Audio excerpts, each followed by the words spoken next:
Bienvenido, señor ministro, a Centro Digital. Entiendo que se cerraron con éxito las negociaciones en Seúl y que está listo el acuerdo comercial con Corea del Sur. ¿Cómo está, Juan Javier? Gusto saludarles. Saludos atentos a todos quienes nos escuchan a través de su señal. Pues sí, tenemos muy buenas noticias. Después de 6 años de una negociación abierta, complicada, que en realidad no había avanzado prácticamente nada hasta que decidimos reiniciarla hace 12 meses, había un avance solamente de 5% de este acuerdo comercial con Corea, cuando nosotros lo tomamos a inicios del año pasado, y hoy por hoy podemos avisar que hemos logrado el cierre técnico del 100% de las mesas, y de aquí queda una etapa que la llamamos, Juan Javier, de validación de textos, en la cual ratificaremos lo que hemos negociado, y ahí podremos informar a la ciudadanía el detalle exacto de cómo queda cada una de las partidas arancelarias. Pero es una muy buena noticia. De aquí en adelante, entonces, nos concentraremos en poder adecuar los textos, seguir avanzando hasta que podamos hacer la firma formal de este acuerdo comercial, que se convierte en el más amplio, en el de más alto estándar que ha negociado Ecuador en su historia, porque no solo tiene temas de acceso a mercado, ¿no es cierto?, exportaciones, importaciones y demás, sino que hemos trabajado temas de servicios, de protección de inversiones, de temas de cooperación con Corea, que son muy importantes, temas laborales, de comercio electrónico, bueno, 24 mesas que son muy relevantes para el Ecuador. Señor ministro, Fernando Aguayo lo saluda. Qué bueno que estemos en esas instancias. Ya sabemos que con China pues simplemente se espera la implementación. Esto de Corea del Sur es fabuloso, un país tan importante, tan desarrollado y tan comercial y tecnológico. Luego también estaría Costa Rica, que estaríamos cerca, ¿no? Estaríamos cerca de la firma con Costa Rica, o ya está terminado, digamos, la negociación. Fernando, sí, a ver, aclaremos en qué etapa estamos con los otros acuerdos comerciales. Entonces, a ver, Corea, cerrada la negociación y en proceso de iniciar la adecuación de textos, validación, para eventualmente firmar ese acuerdo comercial en unos 2 o 3 meses. En el caso de Costa Rica, es un acuerdo comercial que se cerró la negociación en diciembre del año pasado, ya se firmó el acuerdo comercial, ya está firmado el texto, digamos, a nivel de presidente. Estuve yo también acompañando al presidente de la República en San José, y ahora ese texto irá dentro de poco a la Corte Constitucional. En las próximas semanas lo estaremos enviando. La Corte tiene que revisarlo, ver que no tenga ninguna discrepancia constitucional, y después irá a la Comisión de Relaciones Internacionales de la Asamblea Nacional, donde tendrá que hacerse un informe y tendrá que después pasar al Pleno para su ratificación o su rechazo. Evidentemente esperamos que sea aprobado. Y en el caso de China, pues ya está cerrada la negociación, eso se hizo en enero de este año, y estamos ya con los textos adecuados listos en la parte legal y jurídica, esperando solamente la invitación de China para poder ir a Beijing y firmar ese acuerdo comercial allá. Entonces, República Dominicana, Canadá, eso aún sigue en negociación, aunque conocía que el caso de República Dominicana prácticamente ya lo negociado está negociado. ¿Qué es lo que sucede ahí con República Dominicana? Fernando, entonces una vez que hemos cerrado la etapa de negociaciones de estos 3 acuerdos importantes, ¿no es cierto? Recordemos y volvamos a mencionarlo para que la ciudadanía tenga en cuenta, acabamos de negociar con el país más grande del mundo, China. Ya vamos a tener acceso a ese mercado para nuestros productos exportables. Acabamos de cerrar con un país que es muy complicado negociar, Corea, que venía atrasado 6 años. Y hemos negociado con Panamá, que es muy importante por estándares, digamos, que se tiene, e incluso por el acceso que queremos después tener a Estados Unidos y otros países de la región.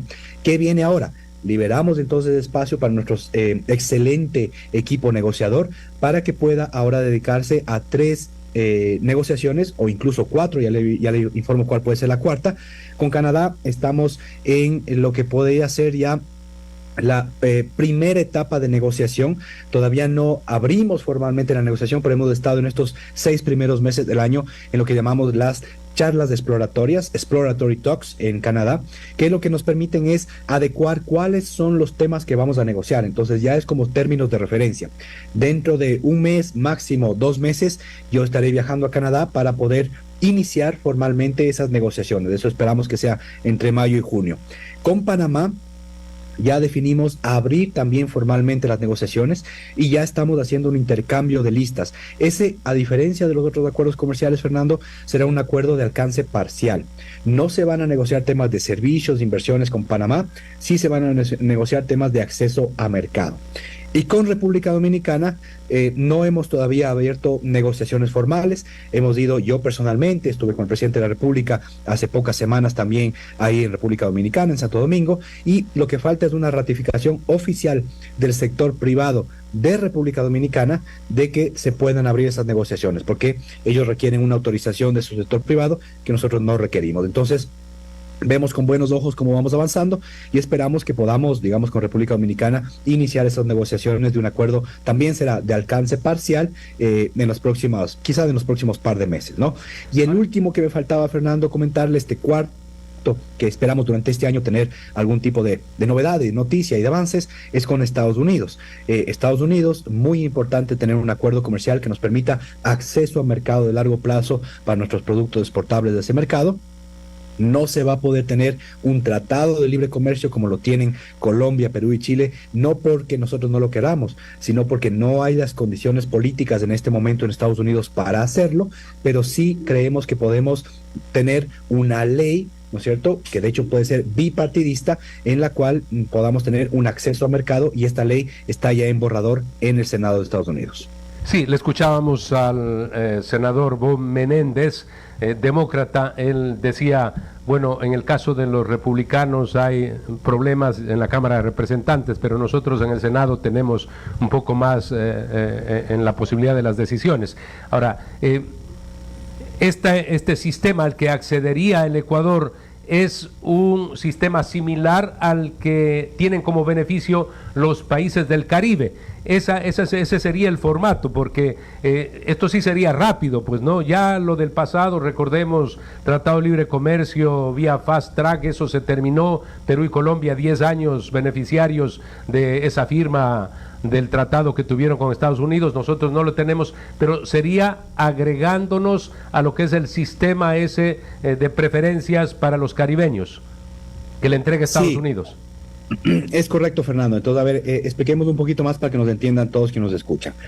Un TLC, al estilo, como usted bien dice, los que tienen en la región casi todos los países de la cuenca del Pacífico, ya se nos pasó el tren, digamos, ¿no, Fernando? ¿Por qué?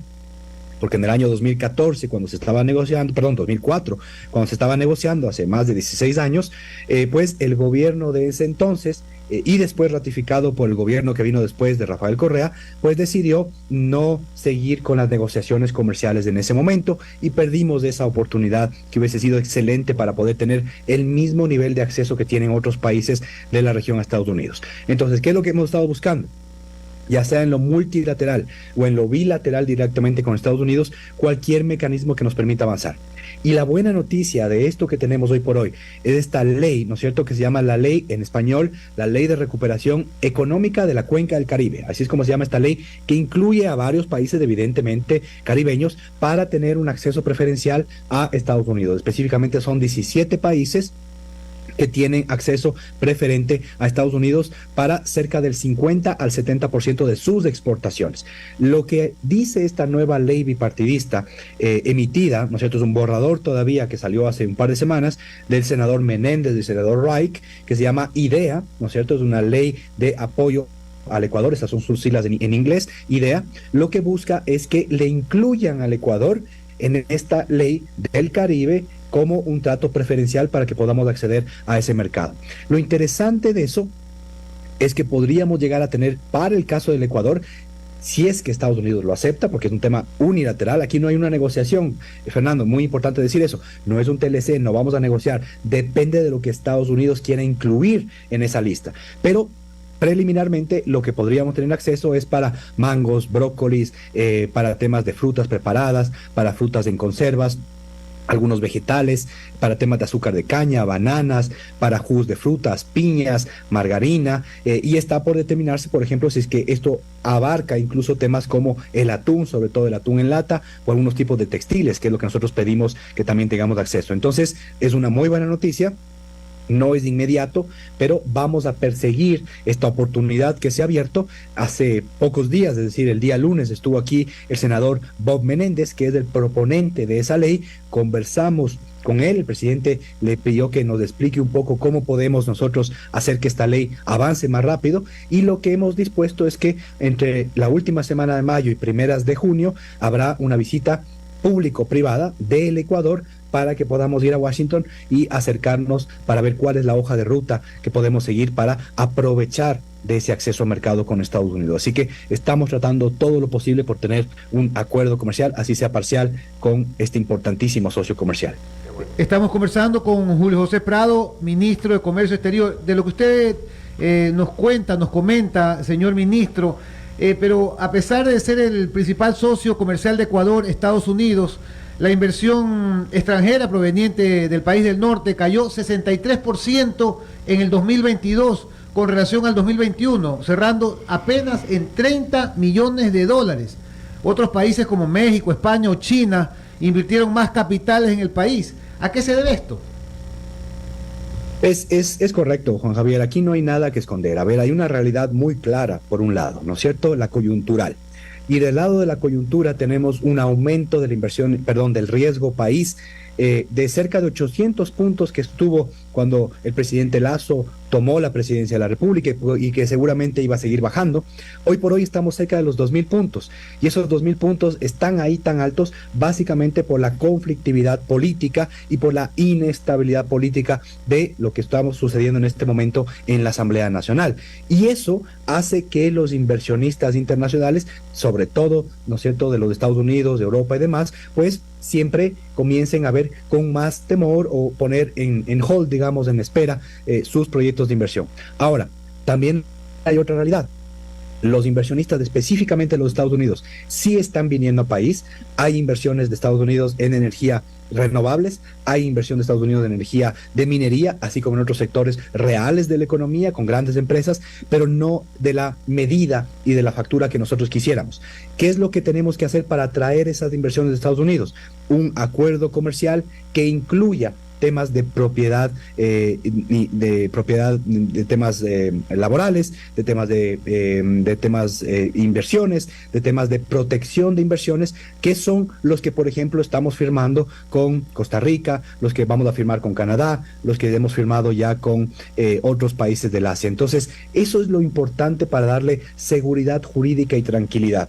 Pero nosotros, como parte de la promoción de inversiones del país, hemos estado en Washington, en Nueva York, en Boston, y seguiremos yendo a ese país para seguir promocionando inversiones, aunque sabemos que en el corto plazo, con ese nivel de riesgo país, sin duda que por la conflictividad política, no es menos cierto que es complicado hacerlo, Juan Javier. Ministro, en la misma línea de mi pregunta anterior, la inversión extranjera aumenta un 22%, pero no llega a niveles del 2020. Tengo entendido que en el 2022 la inversión directa a Ecuador cerró en cerca de 788 millones de dólares. ¿A qué se debe que no llega esa inversión directa, esa inversión extranjera directa al país en el volumen que el gobierno espera? Sí, a ver, miren, los datos que usted da son correctos, son los datos de inversión extranjera del Banco Central. Hay un crecimiento del 22% frente al año pasado, pero está todavía muy por debajo de lo que nos parece adecuado para un país como el Ecuador, sobre todo teniendo en cuenta que históricamente durante los últimos 15 años, Juan Javier, la inversión extranjera frente al PIB en el Ecuador representa escasamente el 0.6, 0.7% del PIB, mientras que en otros países de la región, Colombia, Perú, Costa Rica, República Dominicana, representa 4, 5 o 6, 7% del PIB. Entonces, hay un problema estructural en el Ecuador, primero por malas políticas de gobierno. Las políticas del pasado fueron en contra de las inversiones, en contra de la apertura comercial y poniendo una gran cantidad de salvaguardas, aranceles, trabas, denunciando tratados bilaterales de inversión, como se lo hizo en el gobierno antepasado, y eso ahuyentó a las inversiones extranjeras en el país. Ahora, ¿qué está haciendo este gobierno? Este gobierno tiene una estrategia de promoción de inversiones llamada Ecuador Open for Business, que es un paraguas para las inversiones privadas y para las inversiones de alianzas público-privadas. Nosotros lo que estamos haciendo es vender las bondades, digamos, del Ecuador, del punto de tener una de las inflaciones más bajas de América Latina y del mundo, ser una economía realizada, pero evidentemente con ese riesgo país alto que tenemos es complicado. El segundo elemento, Juan Javier y todos quienes nos escuchan, para poder atraer inversiones sí necesitamos un marco jurídico, legal, que proteja esas inversiones.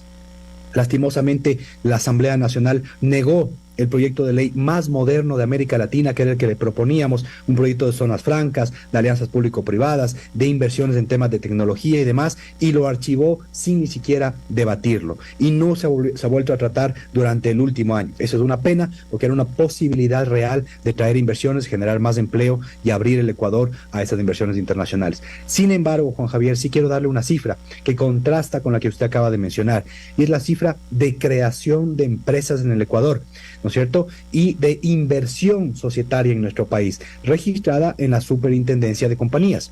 Ese dato de inversión pública y privada, de inversión privada, extranjera y local, no pública, sino extranjera y local, son 2.600 millones de dólares.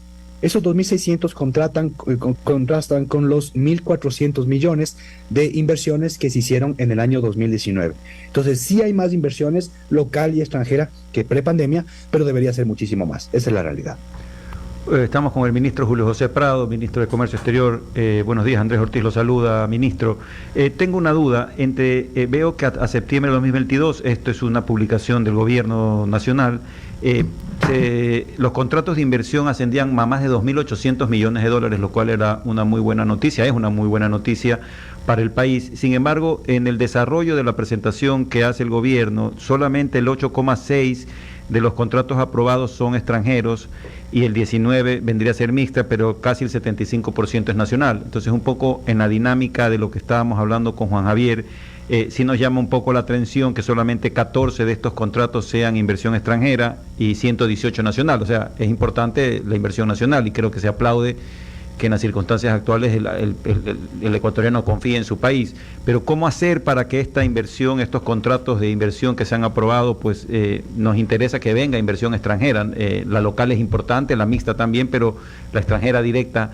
¿Qué esfuerzos se están haciendo desde el gobierno para que esta meta pues mejore en el sentido de los contratos de extranjeros 100% de inversión? Sí, de acuerdo, Andrés, es una muy buena pregunta. A ver, mire, en el año 2021 la composición de esos contratos de inversión fue 60% extranjera y 40% nacional durante nuestro gobierno. Durante el 2022, efectivamente, la cifra que usted da es cierta, cambiamos la proporción, prácticamente es 70% local y 30% extranjera. ¿Por qué? Porque básicamente el inversionista local hace sus inversiones, ¿no es cierto?, con más rapidez, con más velocidad. Los inversionistas extranjeros, sobre todo esos que buscan contratos de inversión, están relacionados con proyectos estratégicos, digámoslo así. Temas eólicos, temas de energía renovable en general, temas petroleros, mineros, concesiones, es decir, todo lo que tiene que ver con inversiones público-privadas. Y por eso es que esas inversiones toman un poco más de tiempo, porque requieren hacer contratos de concesión de largo plazo, etcétera, contratos mineros que requieren una serie de permisos ambientales. Y son esos contratos de inversión de las empresas internacionales los que también entra en un compás de espera cuando uno tiene un riesgo país que bordea los 2.000 puntos. No así el inversionista local, que sigue invirtiendo y que sigue apostándole al país, digamos, sin importar tanto qué es lo que pasa con el tema político. Ellos están aquí para quedarse e invertir, que es lo que hace un inversionista. ¿Cuál es la estrategia aquí, Andrés? Y todos quienes nos escuchan. La estrategia es seguir promoviendo al Ecuador. La figura de los contratos de inversión funciona, no fue creada por este gobierno, existe 10 años, pero en 10 años no se había hecho ni remotamente la cantidad de contratos de inversión que hemos hecho nosotros en estos 22 meses. Y le doy el dato a Andrés y a todos que nos escuchan. En 22 meses de gobierno hemos firmado más de 7.200 millones en contratos de inversión entre el año 2021 y lo que va del 2023. Durante los 8 años que van del 2013, desde que existe esa ley, hasta el año 2020, se firmaron 7.200 millones. Es decir, en 22 meses firmamos más contratos de inversión de los que se hicieron en los últimos 8 años. Esa es una diferencia sustancial. Ahora, no es suficiente. Necesitamos el doble o el triple de inversiones extranjeras que vengan al país, que se queden en largo plazo. No solo que vengan a los sectores estratégicos, minería, petróleos, ¿no es cierto?, sino que vengan a los puertos, a los aeropuertos, a las carreteras, al sector turístico, al sector agroindustrial. Y lastimosamente, sí es cierto que el entorno de conflictividad política golpea a esas atracciones de inversiones. Por eso es que tan pronto se solucione esta conflictividad política y tengamos claridad sobre nuestro panorama y se nos permita avanzar con esta agenda que tenemos de Ecuador Open for Business en el mundo, que está funcionando, que está generando interés, pues podamos volver a atraer esas inversiones que por hoy están efectivamente esperando qué es lo que sucede durante los próximos días y meses. Ministro, en esa dinámica de su regreso luego con el tema de los contratos de inversión, y lo escuché sobre el origen de la inversión societaria, y me llama la atención un dato que me gustaría simplemente, es ya una curiosidad personal. Veo que el 49% es inversión societaria ecuatoriana, pero hay una importante inversión del Uruguay del 34,8%. Qué interesante ese dato. No sabía de esa inversión societaria uruguaya. ¿Cómo está descompuesta esa inversión?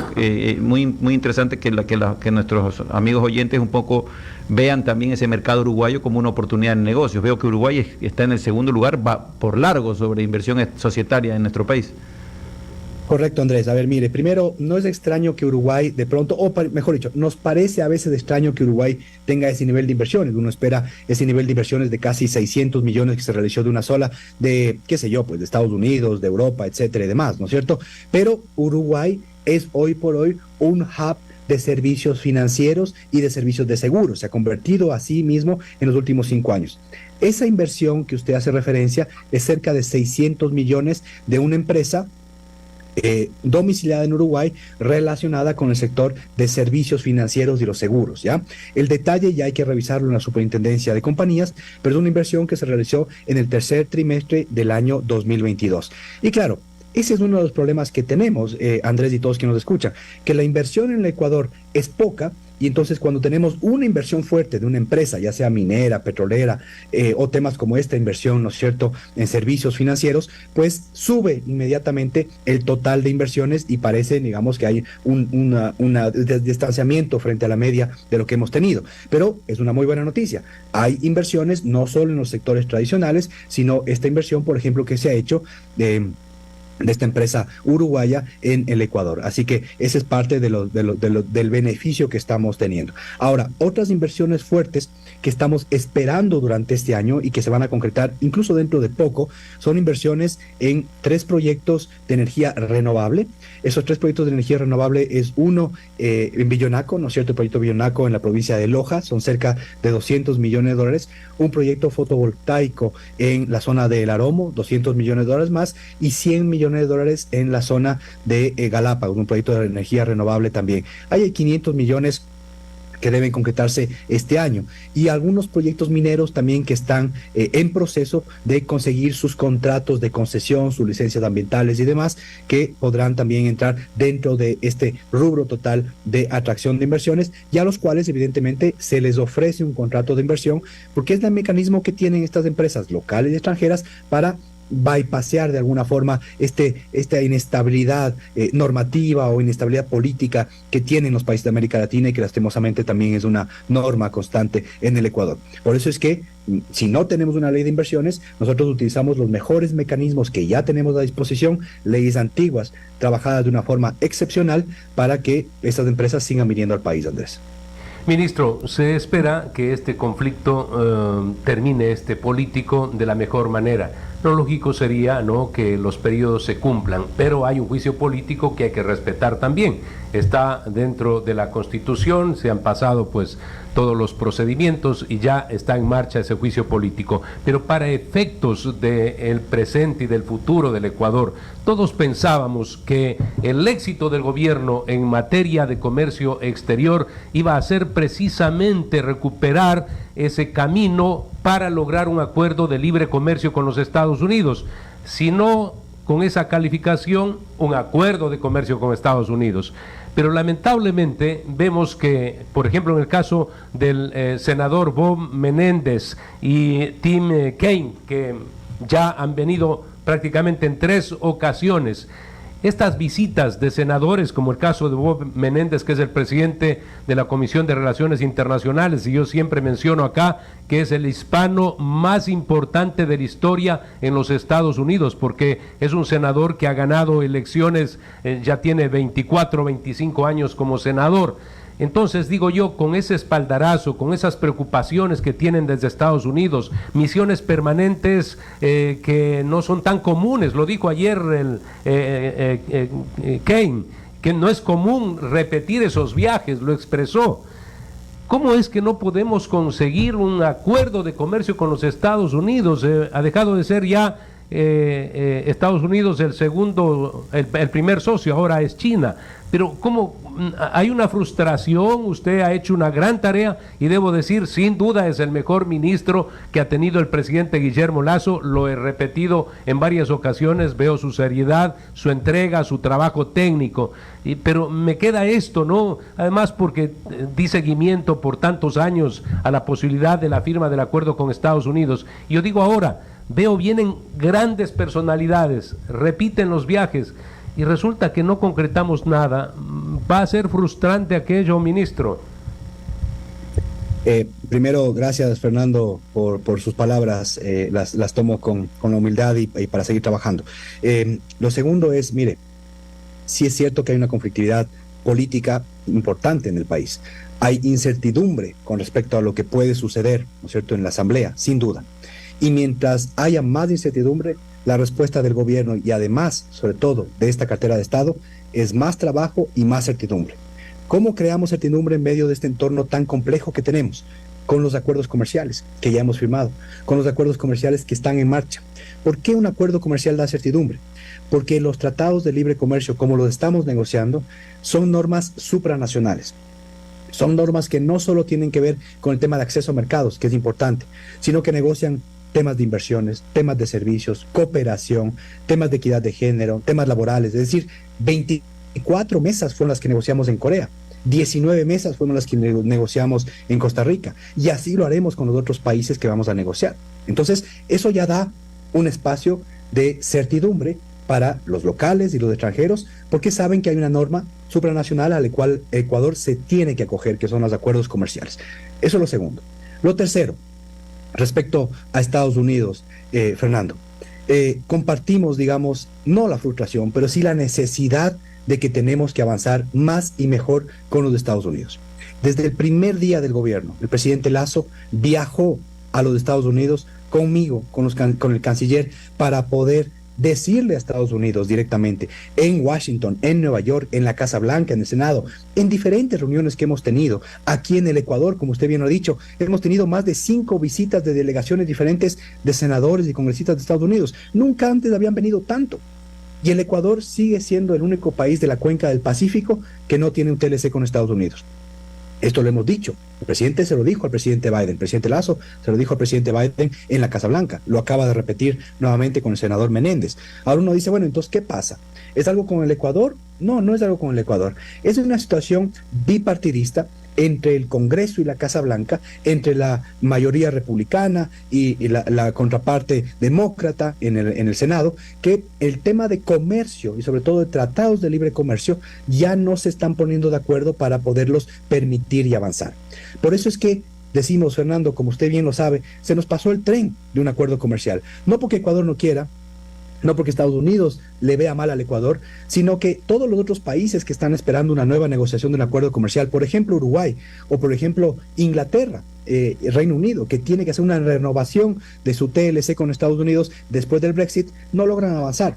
Entonces, ¿cuál es el camino que hemos encontrado, Fernando y todos? Primero, lo que llamamos los protocolos comerciales. Es decir, esto es como comerse a pedacitos un TLC con Estados Unidos, haciendo temas relacionados con comercio justo, con comercio electrónico, con buenas prácticas regulatorias, o sea, los capítulos de lado, digamos, del acuerdo comercial. Y vamos a firmar dentro de poco, ojalá, un segundo protocolo comercial. Y esta nueva ley bipartidista, esta ley, digamos, de demócratas y republicanos, del senador Menéndez y del senador Reich, es realmente una gran oportunidad que nace de estas conversaciones, de estas visitas, de todos los senadores que han venido al Ecuador y con los cuales nosotros al menos nos hemos reunido en Washington en varias ocasiones. Es un proceso lento, demasiado lento, sí que lo es, pero es esencial que el Ecuador tenga un acuerdo comercial con los Estados Unidos, porque nuestra visión del comercio exterior, Fernando, es muy pragmática. Queremos un acuerdo con China, lo hemos negociado y lo vamos a ratificar. Queremos un acuerdo con Corea, ya está terminado. Queremos un acuerdo con otros países de América Latina, sí que lo queremos. Pero sin duda que un acuerdo con Estados Unidos es esencial para que nuestra gran variedad de productos que lleguen allá sean con menos aranceles y ese acuerdo comercial sea el que catapulte las inversiones. Porque lo que sucede hoy por hoy es que cualquier cadena internacional que quiere venir al Ecuador a invertir, que sí hay interesadas, lo primero que preguntan es, ¿hay un acuerdo de protección de inversiones? ¿Hay un acuerdo comercial que me permita a mí desde el Ecuador exportar productos sin aranceles de Estados Unidos? Y la respuesta hoy por hoy es no. Y por eso es que tenemos que avanzar en esa vía, Fernando. Así que el que se cansa pierde aquí, así que nosotros seguiremos buscando todos los caminos en lo multilateral y lo bilateral para llegar a un acuerdo comercial con Estados Unidos, así como ya lo estamos haciendo con otros países. Al despedir la entrevista, ministro Prado, quizás son otros escenarios en la actualidad en el país, pero todavía podemos esperar ese shock de inversiones que ustedes anunciaban el primer año. Solamente para concluir la entrevista. Juan Javier y todos quienes nos escuchan, el país es una cantidad de oportunidades en lo privado y en lo público-privado que los inversionistas internacionales lo ven con los mejores ojos. Yo creo que si logramos superar esta conflictividad política, el shock de inversiones que ya ha comenzado a llegar al país a través de esos contratos de inversión, que no son humo, son contratos auditados, ofrecimientos reales, ¿no es cierto?, e inversiones reales a través de los contratos de inversión que ya se están haciendo, muchos de ellos tienen que multiplicarse por 2 y 3. Hay muchísimas oportunidades de inversiones en la agroindustria, en la pesca, en el sector camaronero, en los sectores estratégicos, en minería, sin duda, en energía renovable, sin duda. Pero claro, lo que pasa hoy por hoy al exterior son solo malas noticias por el entorno político y social que vive el Ecuador, y esperamos que tan pronto podamos pasar de este escollo importante que tenemos en mayo o junio, pues ya podamos salir con fuerza a seguir haciendo lo que hemos hecho bien en este gobierno: promover el Ecuador, mantener un entorno empresarial adecuado y evidentemente trabajar también, Juan Javier, en eso que le preocupa al sector productivo local, que es la delincuencia, las vacunas, la inseguridad. Todo eso son temas en los que tenemos que trabajar desde el gobierno nacional en forma acelerada. No hay tiempo que perder, el riesgo país no ayuda, el entorno político no ayuda, pero no podemos perder la esperanza de que sigamos haciendo bien las cosas para atraer esas inversiones que son tan importantes. Fíjese, en el pasado, Juan Javier, había gobiernos que no querían inversiones. Cuando tenían las condiciones adecuadas para traerlas, no las traían. Ahora las condiciones coyunturales son complejas, post pandemia, costos altos de fletes, etcétera, la situación política, la situación de seguridad, pero el Ecuador es un país que tiene muchísimo que ofrecer al inversionista local y extranjero. Nosotros seguiremos trabajando por acuerdos comerciales, acuerdos de protección de inversiones, todo lo que podamos hacer para cambiar ese modelo de desarrollo en el largo plazo y que no dependa además de un ministro, ni siquiera de un gobierno, sino que sean temas de largo plazo como lo que ya quedan resueltos con los acuerdos que ya hemos negociado, Juan Javier. Muchísimas gracias, Julio José Prado, ministro de Comercio Exterior. Mi frase favorita, ¿sabe cuál es? Paciencia y fe.